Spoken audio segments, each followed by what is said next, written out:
Hello everybody and welcome. This is Not a Pro Gardener here, and today we're seed starting in the greenhouse. Our watermelon varieties, cantaloupe, and some winter squash varieties. It's 39 degrees outside, so that's why we're in the greenhouse seed starting, and it's 70 degrees inside the greenhouse today with that little aquarium heater that we got in a 55-gallon drum. These tomato plants have been in here since January, the end of January. This was a test to see if the greenhouse could keep them from getting too cold, and they are plenty big for anything. They need to be potted up, but they were just an experiment, so I didn't pot them up. This was just a test to see what they could withstand in the greenhouse, and I'd say the greenhouse passed the test. So this is just an example of what I've been growing. These tomato plants look pretty awesome. This is a big rainbow tomato from Burpee.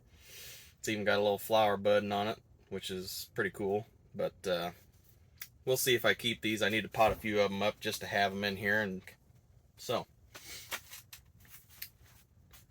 we know that we can't put these melons in the ground till like 2 to 4 weeks from now.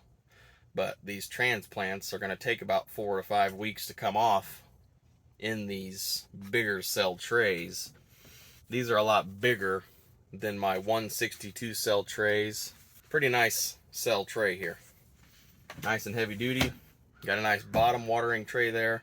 And we also have the humidity dome. So we're hoping to get these started early so we can put them in the ground to get a jump start on our production. Because after these, we have other plants that we want to replace them with so we can get the most out of our growing season.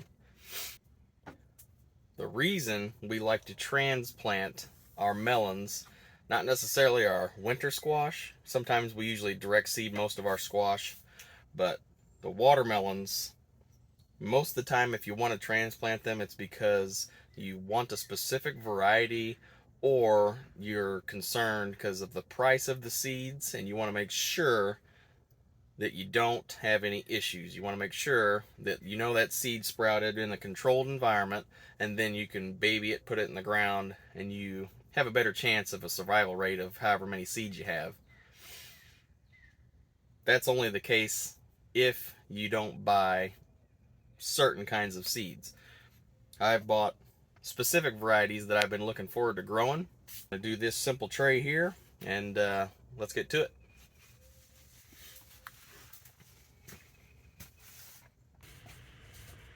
Alright everybody, so what we got first is the small one, or spaghetti squash.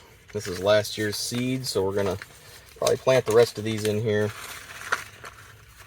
Quite a few, just to make sure we get some. A couple years old. I just want to, most people say you need to put the point of this down. And I have experimented with that, and they need to go about a ½ inch deep, by the way. And that, I've done it both ways, just tossing them in there, and it kind of works both ways. I mean, the roots do push out from that pointy end, so I can understand the logic behind it. But I've also just tossed them in there before, and they make their way eventually, so to each his own. They need to be about a ½ inch deep. Alright, for these baby butternut squash from Johnny's, they are supposed to be, it says an inch, a ½ inch to an inch deep, so we're just going to put them roughly a ½ inch deep.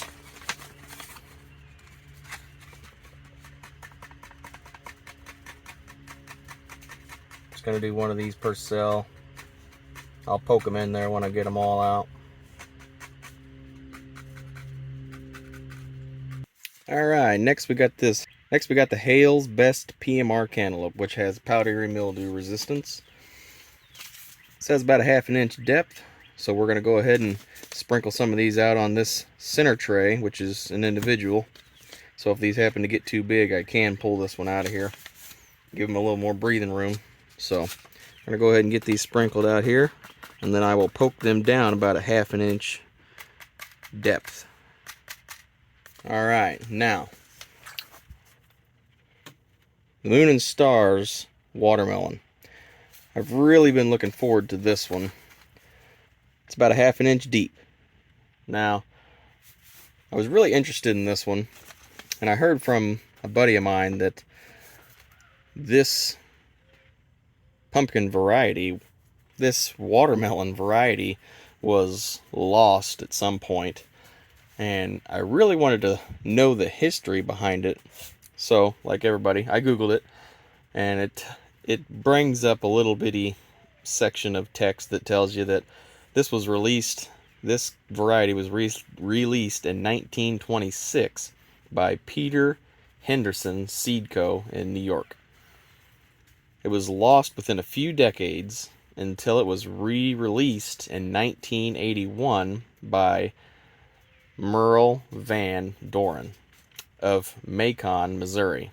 I probably butchered that name, but that's a little brief history behind this variety, which is pretty cool, I gotta say, because my buddy said that the variety was lost, but the guy that found it in his compost pile or something like that. It just sprouted, and that's kind of how it came to be, which is pretty awesome.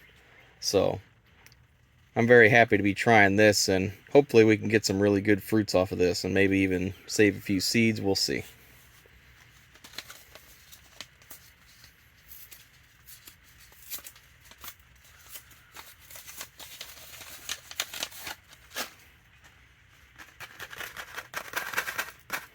This is about what these seeds look like. Pretty interesting. Not really a normal black watermelon seed, but they're pretty cool. So let's go ahead and get these strode out anyhow.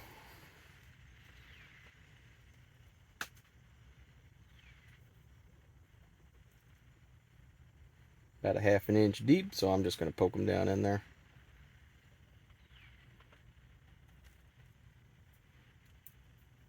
Alright, the next variety we have is this new Orchid.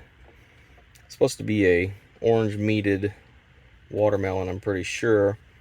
It's supposed to be an orange meated watermelon, and I'm looking forward to trying this one as well.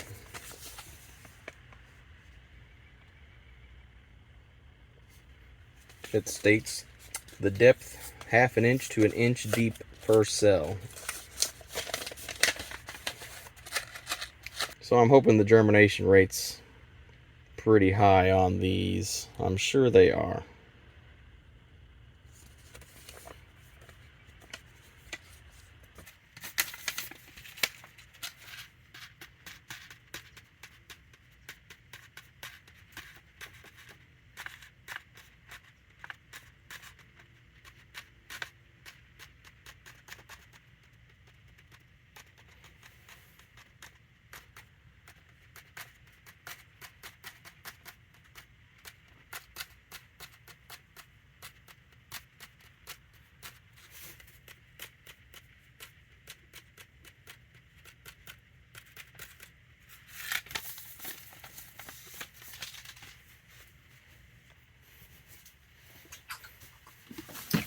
Alright, now that we got all these seeds at the right depth, the seed starting mix was already moist. I moistened.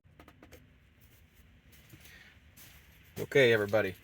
So now we have our seed cells topped with some vermiculite. We went ahead and topped it. Vermiculite is a good product for holding moisture and nutrients. Big seeds like these usually need a lot of moisture to germinate, and this is one good way to deliver that moisture to the seed, is to top it with vermiculite instead of perlite or regular seed starting mix. The seed starting mix can form a crust. Sometimes it makes it hard for things to push through, but this is nice and granular. It doesn't form a crust on top if it dries, and it is easy to push through. The main thing is the moisture holding capabilities, and that's why we did it. We went ahead and topped this off. We went ahead and pressed on each cell to give them good seed to soil contact. Now we need to water it in, and then we can put the humidity dome back on, and once most of them germinate, probably half or so, we can take this humidity dome off and everything will be right as rain. So what we're going to do is we're going to go ahead and water this in.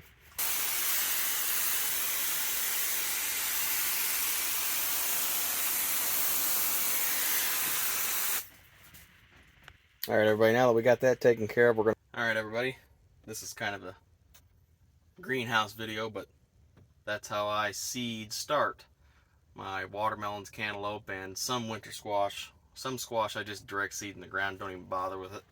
But I had the extra tray, so I went ahead and stuck them in there, try to get a head start on production. This is Not a Pro Gardener here.